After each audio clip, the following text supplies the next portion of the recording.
crafty friends, it's Jess from jesscrafts.com, and today I'm here to share a special 5 cards 1 stamp set video for the Newton's Nook Designs Inky Paws 100th challenge. So they are celebrating their 100th challenge and each person can earn up to like 12 entries because you can do 3 per category. It's a really fun challenge because you are going to be able to just pick any of the past 99 challenges and just redo it. So I decided to do a bunch of sketch challenges, and that's because I knew that it would make a good 5 cards 1 stamp set video, and I could show you lots of fun ideas for a single stamp set. So I'm using Oink, which is, I think it was released a couple of months ago, and I just hadn't had a chance to color it up yet. And like I mentioned last time, I did a 5 cards 1 stamp set. When a stamp set is new, it's fun to be able to use it a bunch of times to really feel like even if you don't get back to it for a while, you got some good use out of it. So to color all the pigs, I'm going to use the same color combination on all of them. I'm using R00, R20, and R22. R22 is the darkest, blending it out from the to the R20 and then into the R00. Because of the large gap between R00 and R20, I did feel like it was helpful to give it an overall coat of the lightest color, the R20 or the R00, before going in with all the other colors, because sometimes having a little bit of ink on the paper helps things blend a bit easier. It's not always necessary and does take a bit more time. So I don't always do the lightest to darkest thing. I usually actually do darkest to lightest, but just sometimes it's helpful. And I'm going to do really, really basic cast shadows like I tend to do when I'm not going to put these guys in a scene. So it doesn't matter if the sun is all coming from the same place or anything like that. I'm just adding some basic shadows for interest and dimension. Like I'm putting shadows on the side of his head so that his head looks kind of rounded. I'm adding cast shadows like where his hands are casting a shadow onto his face or his head is casting a shadow onto his body. And that'll just be like my sort of basic idea throughout. I'm going to keep the coloring of the pigs really simple, but when I first color them, I'm not going to color any of their accessories. So here you can see they're all cut out, and that's the stamp set. And I didn't color the bandanas or bows because I want to make sure that they coordinate well with the cards that I'm going to make. So I'm going to base those colors off the pattern paper I choose. Here are the 5 sketches that I'm going to use. These are all over on my blog as well. So if you're curious which ones I used, you can check out all the details there. I am getting started with sketch 61. It's I did choose some more basic sketches, but I also I have a Pinterest board of a bunch of sketches, and I do find the Inky Paws ones to be really versatile. So I also popped up all of my little pigs with some homemade foam tape. I don't use actual foam tape. I just take extra pieces of cardstock and I layer them up. So 2 or 3 thick layers of cardstock. And that gives them just enough pop without having to spend more on foam tape.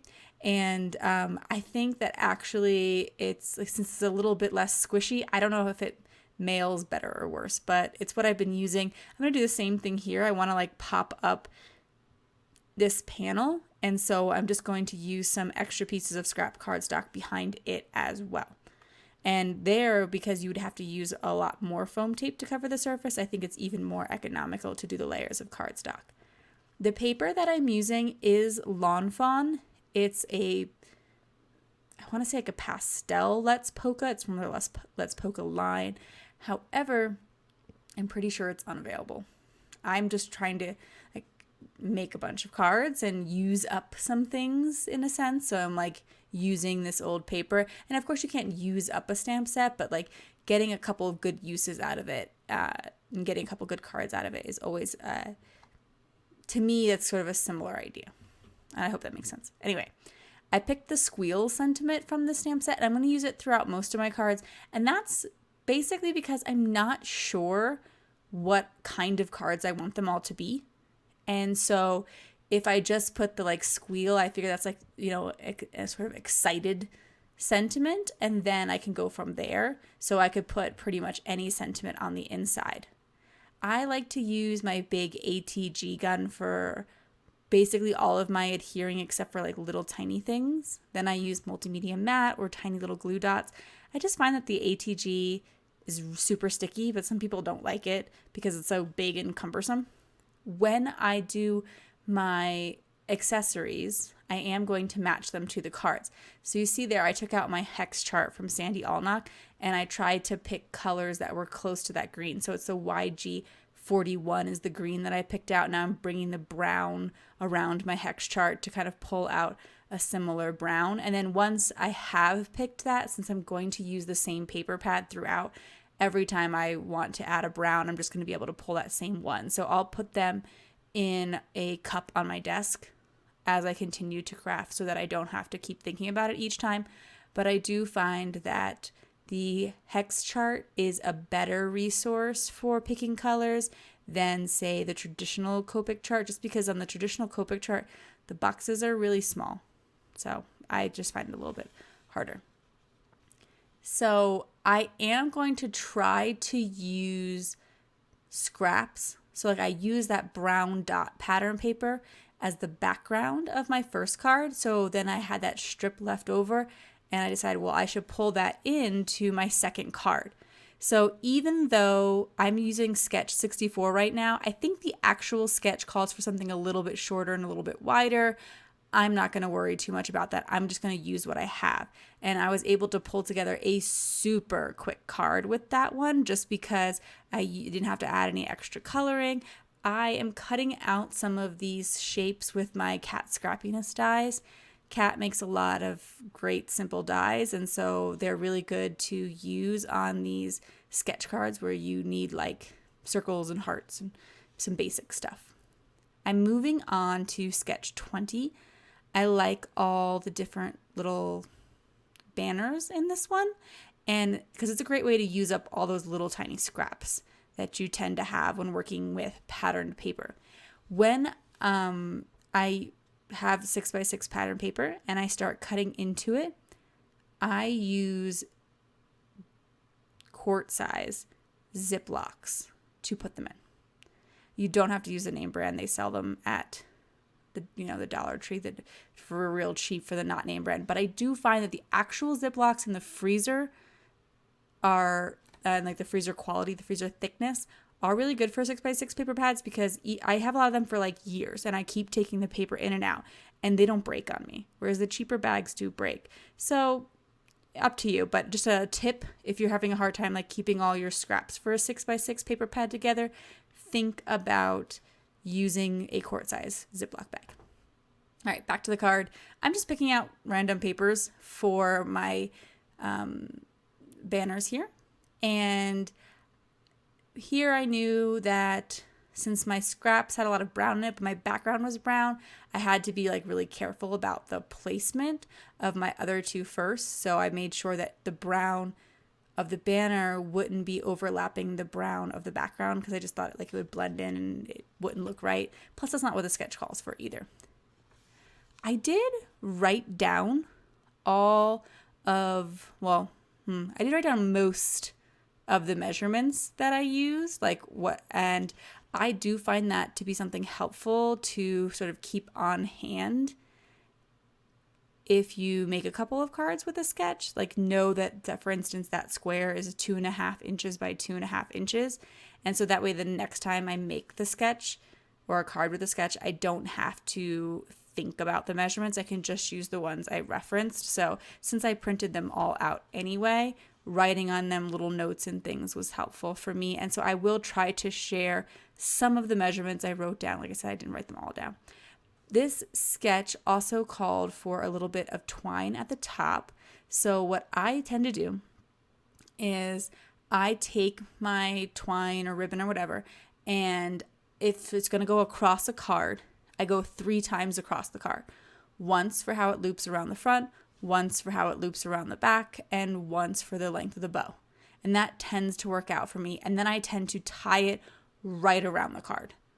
It's just faster and easier. It does use up more, like you could tape the edges down and then I just can't be bothered, to be honest. I usually, like with twine, I have more than I could ever use of it. And so I just tied it around the card, tied my bow like I would tie shoelaces. And especially because this is like the farm stamp set with the pigs, it has a sort of rustic feel to it. So I think that twine worked out really well and it shouldn't look perfect. And so, yeah.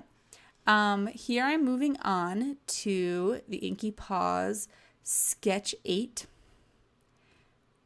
When this sketch was originally released, if I remember correctly, I was chosen as the winner for this one. So I wanted to kind of like go back to it because side note, I used to participate in the Inky Paws sketch challenges when they, or challenges in general, when they first came out.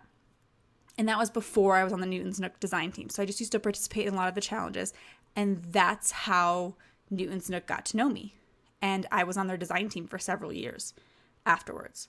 So I know like some people are like, oh, what do you do to get on design teams? You participate, you make cards with the company and you tag them and, do their challenges and whatever. And like, that's how I got on my first design team with Newton's Nook. So it really does work. And then when they invited me back as a previous design team member to participate in this 100th Inky Paws challenge, I was like, well, I have to go back and do another card for that challenge. Since to me, that was like one of the challenges that helped me get to know Newton's Nook in the first place. So it's a little story there. This time, since I am going to use the birthday pig, I am going to stamp a slightly different sentiment. I'm going to do the squeal, it's your birthday, because I figure, well, it will make sense for it to be a birthday card. You could use cake for a couple other things, but I thought, why not? And as you can see, when I need like an extra scrap paper, I keep all the old backgrounds because I work on like white gridded paper just so that everything shows up nicely on camera. I keep all those extras. So once they get inky, they're not getting recycled until they're like used and truly junky. So here I use the Lawn Fawn 3x4 journaling card to create that shape because it did have the rounded corners. I have a corner punch, so I could have made that work as well. This is sketch 92, so a very recent sketch. And it's called for that sort of shape anyway, so I just figured I would use a die cut because all of my cards are really kind of simple in the end. Having those little bits of stitched die cutting here and there, which is hard to see on camera, is, in my opinion, adding a little something. What I do love about this paper pad, although again it's not available anymore, is it has this cream color. It is so good for stamping sentiments, and the stripe paper is really good for a sentiment. So I love the Lawn Fawn Let's Polka collections. They're really useful. And that is my last card. 5 cards, 1 stamp set, 1 paper pad. But when I got to the end of it, I was like, well, these are kind of simple. And I wanted to like use up more supplies. Kind of part of the point of making a bunch of cards at once is to like go through my stash. Because we all have plenty of stash, or I don't know, most of us have plenty of stash. So I decided to go into my enamel hearts and dots and whatever, and I picked these ones from Illustrated Faith because I have a tendency to keep too many embellishments because I don't even use them that much on my cards. I usually just much like stamping and techniques and whatever.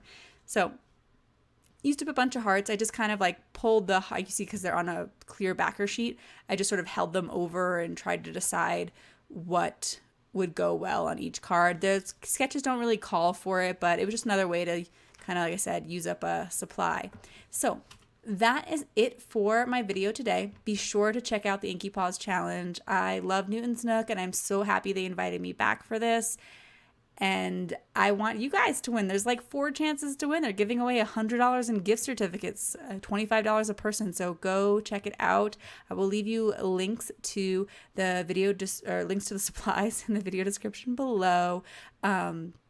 Newton's Nook did ask me to do this, but it wasn't sponsored in any way. I just did it because I like them. I wasn't provided with anything. And thank you so much for watching. Have an awesome day. Bye.